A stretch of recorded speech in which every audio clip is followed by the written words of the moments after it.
AviationPros.com is the portal website for AMT, Airport Business, and Ground Support Worldwide magazines. Visit daily for breaking news, industry blogs, and insightful articles from our magazine's editorial team. And don't forget to sign up for our publication's daily e-newsletters. It's all at AviationPros.com.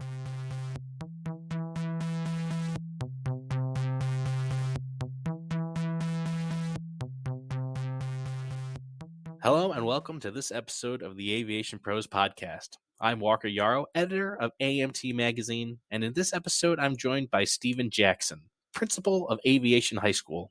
Located in Long Island City, New York, Aviation High School offers students a unique learning opportunity, equipping them with both a traditional high school education while also giving them the skills and knowledge needed to join the aviation maintenance workforce after graduation. Recently, the school has entered into a partnership with Joby Aviation and their eVOTL aircraft. Enjoy the conversation I have with Steve on their partnership with Joby, what makes Aviation High School a unique learning opportunity, and how we can get more students interested in aircraft maintenance.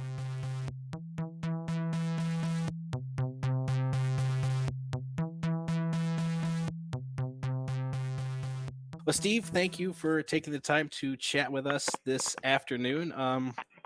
To kick things off, could you just tell us, give us a little bit of information on Aviation High School and what makes it unique?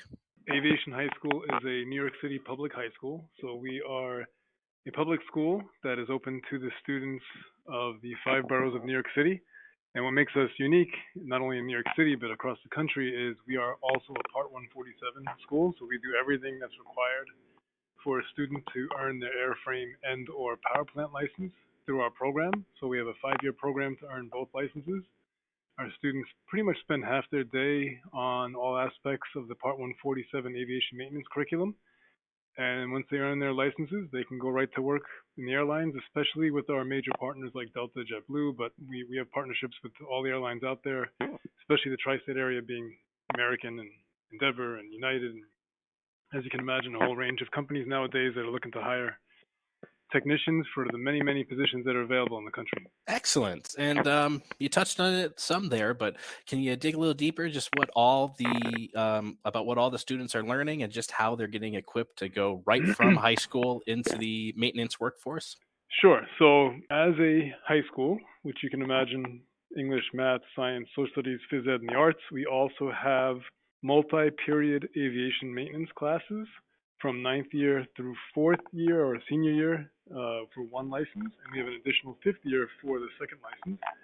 So our students from 9th grade will come in and take a 2-period aviation maintenance class where they're working on initial general curriculum. That's the FAA general curriculum, for instance, FAA math, FAA physics, the aircraft drawings, what we call electricity 1.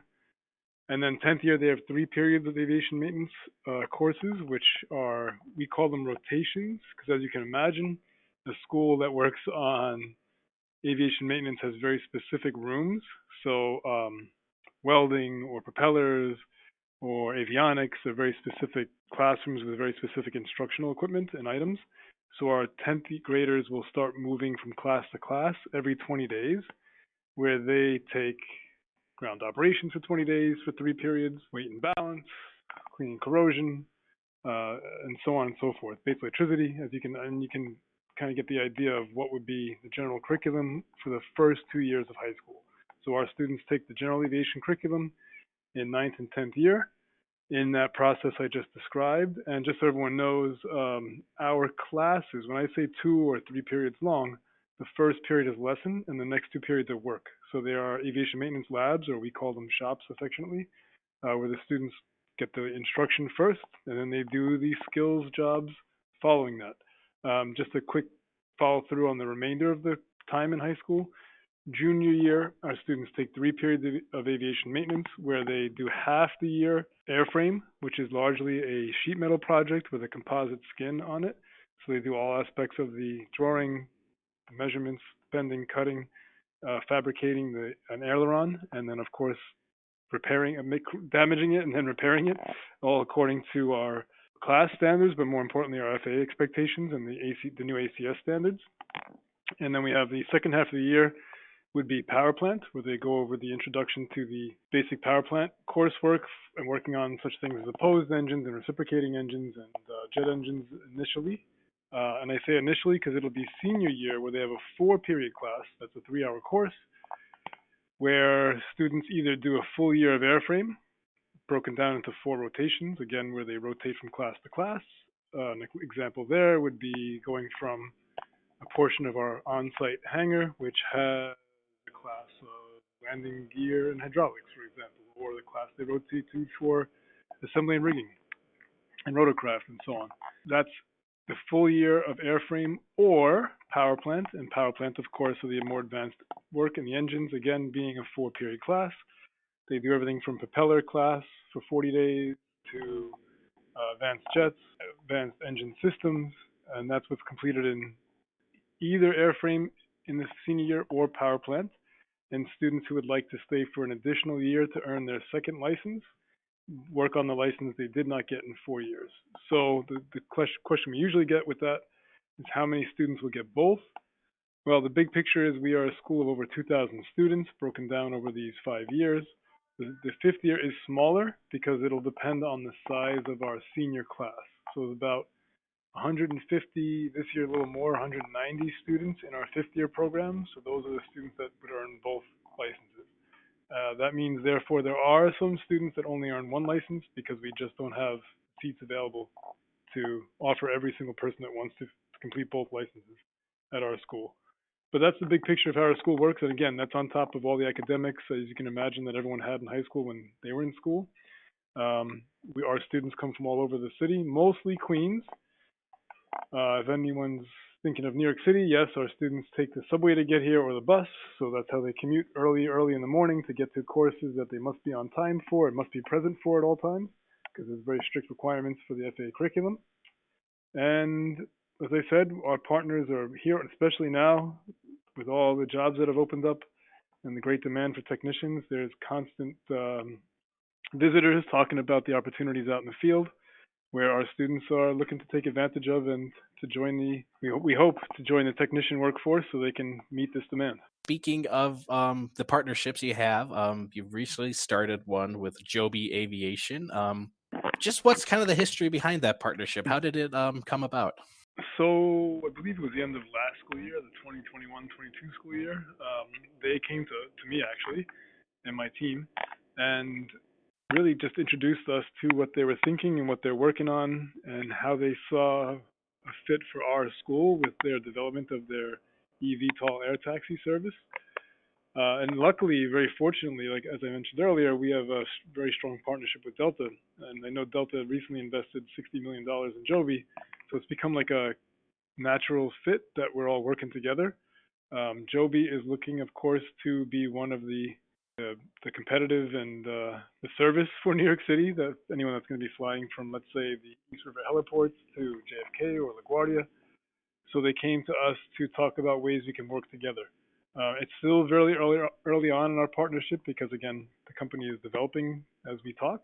But the partnership is moving fast because their business model, their approvals, their work with the FAA, their whole vision for what they're looking to do, and the competition with other eVTOL services out there is moving really fast. So the history is brief. It's recently started, but the impetus to get this started quickly is largely, in my opinion, based on the fact that this service is going to be available in this New York City by 2025. They're looking to work with Los Angeles and New York City, so they're moving quickly to see how all the pieces fit together, and not only do they need pilots for these new aircraft, and they need the FAA to provide more updates on how these aircraft will be regulated, but they also need the technicians to make sure that they're safe and maintained, and that's where we also fit in as well. So it's a really great partnership that's bringing a whole new aspect of aviation maintenance, aviation flight, just the love of aviation in general with the new aircraft type that is exciting all of us and exciting our students especially. Yeah, and just what kind of does the partnership entail? What will the students be learning with Joby? Great question. So this partnership, as I said, is in the very early stages, but they are working exclusively with us. It started with what they could offer, as you know, where they have an aircraft out in California, not over here in New York City. What they could offer us was they offered free ground school every Monday night. Any student that wanted to sign up, and about 100 students signed up at the start, and there was more actually than that, but that's what we were able to start with. Where students are working towards their FAA ground school certification that Joby is providing for free and with their instructors. They then also brought in their simulators, which we had a big event about 2 weeks ago, which was really well received, and we had about 700 students that participated in that simulation event, again giving them a hands-on experience of what this will look like and what it'll feel like. Obviously, that inspires the idea of pilot work, of course, which we don't technically do at the school, but many of our students do go on to become pilots. Um, the next big portion that we envision, and it's, again, early discussions or many discussions on what it looks like as they develop their plans for their own business, um, and that is we're working with our staff and with their company to see how we can incorporate their technology into our curriculum. So especially things like composite repair, electricity, the electrical work that they would be having to require of their technicians, electric propulsion, of course, avionics. So that's the conversation we're having now of what that looks like down the road for our curriculum that we just recently updated anyway, because the FAA created new ACS aligned regulations for a Part 147 school. So we're really excited because that new technology, so like I said, everything from the avionics to the composites to the electric motors, it's something that I think is crucial that we incorporate into our curriculum. And working with them directly and their engineers and their company is really a key part of making that happen faster. So that's where we're the next phase of what we're working on right now, and that's kind of moving fast too because the whole evolution of their product is moving quickly through all the different agencies that have to be involved in this. So being ahead of this conversation, working with them to figure out a maintenance instructional model that fits with Part 147 schools is what we're looking to do.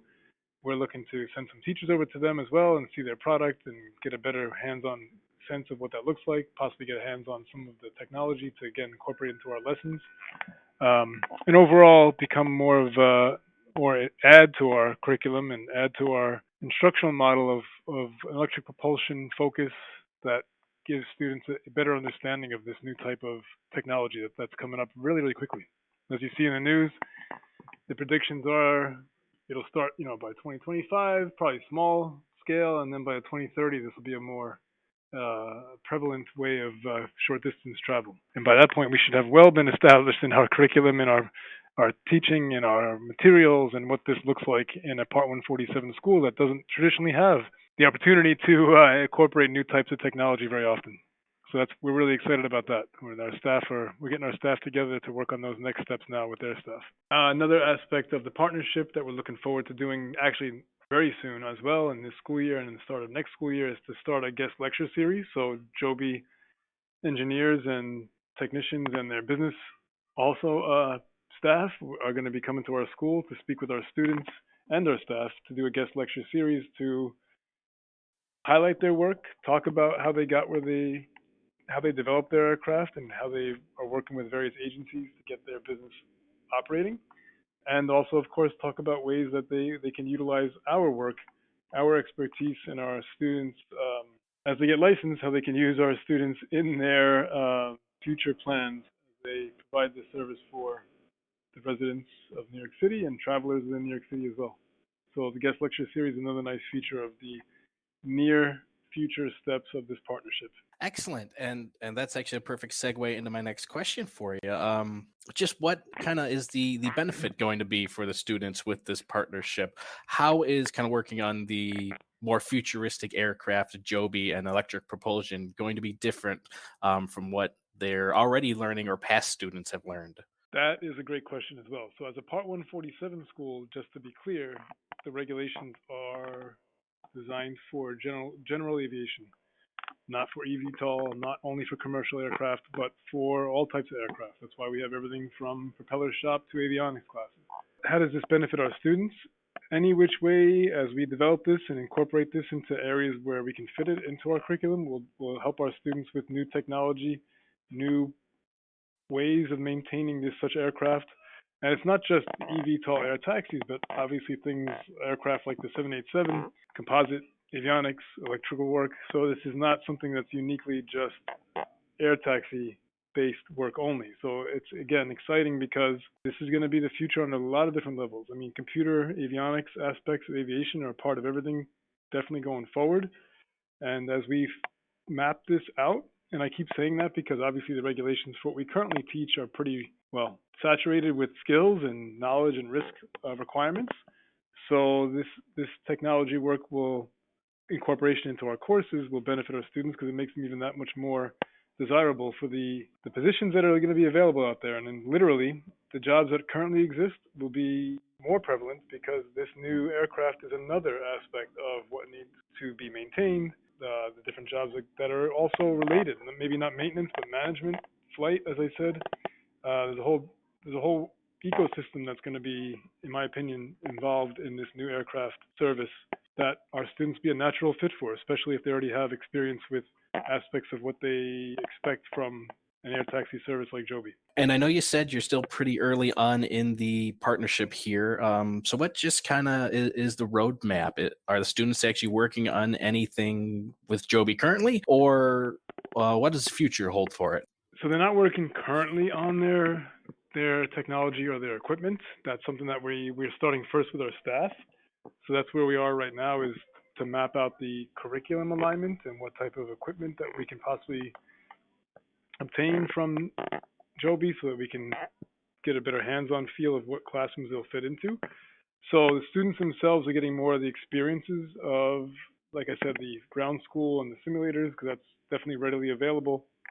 As far as the maintenance work, that's something that's probably going to be incorporated later probably in the start of next school year, or the 2022-23 school year, I should say, or excuse me.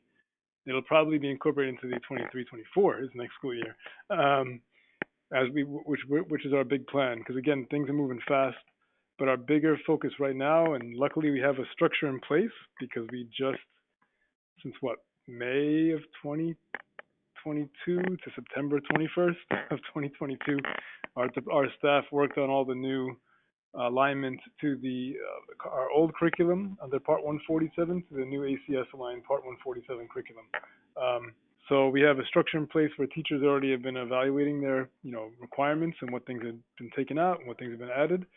So that's where we're looking now to see is what can we do to enhance the coursework we have now and possibly make more changes going forward. That's really why it's not at the student level yet, because it's going to take some time to map this out in a way that's realistic, a way that's best aligned to specific classrooms, and a way that gives students enough time to really work on this sincerely, where they get the hand skills and the work that we want to see them do in their multi-period aviation maintenance classes. Because at the end of the day, our number one goal is to get our students to learn these hand skills and get the experience in their courses, so that when they get to the job market, that they're sought after and that they're highly skilled enough to meet the needs, and hopefully even go beyond meeting the needs, because they've learned quite a bit in our school is what our goal is. Yeah, so then, Steve, really just the last question I have for you. I just wanted to pick your brain a little bit because I've been writing about it a lot with the aircraft kind of maintenance labor challenges of late. And as an educator, I just wanted to kind of get your take. How do we get more people interested, more students, more kids interested in aviation maintenance? Is it through kind of highlighting the future through partnerships like Joby, or is there an even better approach? That's a great question. So just to give you some background, Aviation High School, myself and Assistant Principal Catamaccio, we were invited along with Vaughn College and Delta and Lift Academy to speak before the Congressional Subcommittee on Aviation in February of 2020 on this very question that you asked me. And I'm referencing this because we all know what happened in March of 2020 in the past 2 years. A lot of things we said, I think, still hold true today. We definitely need to get to the students at a younger age, but not just, superficially. STEM is excellent, and a lot of middle schools and elementary schools are working on ways to incorporate various aviation themes into the curriculum. But to get them, not obviously the curriculum, because you're not going to bring a engine or different types of mock-up training systems to a middle school classroom and say, hey, go to work on this. But having them get some more earlier access to what the ideas of this career field are like. One of the things we are getting more access to virtual reality software too, not to replace live practical work because that would defeat the purpose of training well-trained technicians. But that helps as well because having that access to that like additional practice support of working in a virtual reality maintenance program gives them kind of the steps and the practice before they actually do the work or after they do the work, and they can kind of go through it again to see what they didn't do right. Those things we're also bringing to the middle school as what we call articulation. So we go to like open houses, or we get invited to high schools, or we do our own open houses where we can show students like this is what it looks like. This is what the things you'll be doing when you get older into our program. Because again, we can talk about it. We have our students speak to it, but it's something to have to see and feel, whether it's real or virtual, what this looks like. Then we hope to get students that are really interested in working through systems and working on various, aircraft components and maintenance overall. We also discussed making it a more desirable title, kind of like they do in the European aviation maintenance field, and that is like considering more like an engineer type position. I think would go a long way too. And just overall more, I think, alignment of what we do, what the airlines do, colleges do in promoting a better messaging to make it more prevalent of this huge need, and how students even at the high school or middle school level can start this work, or especially in high school, that where they can work on their license or start their license at a high school and finish it at a college, as many of the models do. I mean, they might not be aware of the fact that these are more accessible, cheaper ways than going to private schools in many ways.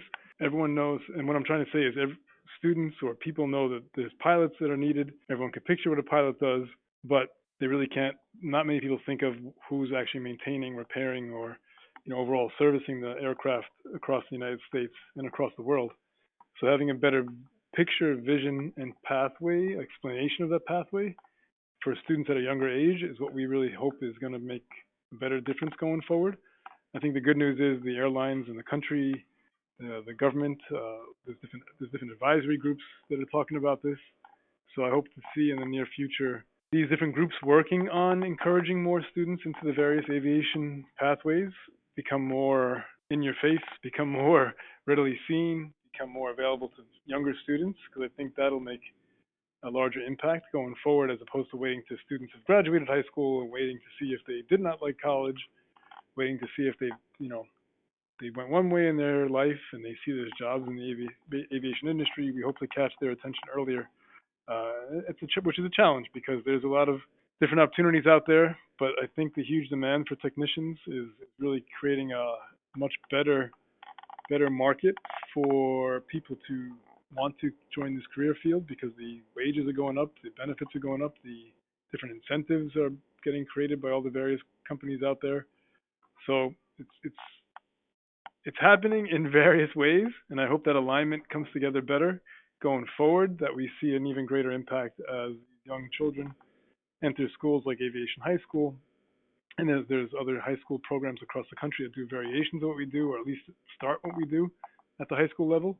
And I also know there's a lot of states around the country that are looking to see how they can incorporate these kind of programs at their high schools as well.